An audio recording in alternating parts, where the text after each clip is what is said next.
мен ред флагпын. Қазіргі қыздардың түсінігі бойынша. Мен біріншіден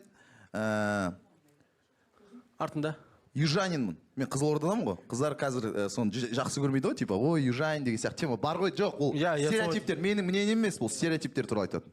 Екіншіден, мен наймамын. Үшіншіден... Баурем. Үшіншіден, мен 7 қыздан кейін бұрумын. О, 7 қайнап ке. 7 қайнап ке болады. Штурм ғону. Мен жалғызылмын, еще ең соңғылмын. Төртіншіден, қыздардың стереотипі бойынша, мен близнецімін. Или ракпын ба. Көрерменден сұрайықшы, 7 қайнап ке деген ред флаг па? Таңдаған жоқ, қалай ойланасыңдар сендер? Деп жоқ, көрдім да, жоқ, қара. Өлдіріп тастасың да үшеуін. Үшеуің артық отыр деп па?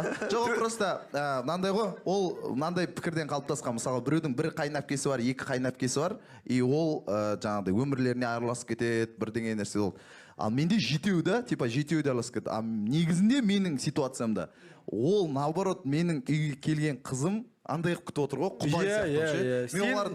Мен оларды андай... Онда green flagсың десе. Жоқ, андай күтіп отыр да, олар оған ештеңе қазірден айтып отыр да, біз даже мама да айтып отыр да, мынау біреуің сөйлеп көретін болсаңдар мен келім, әлі жоқ ол.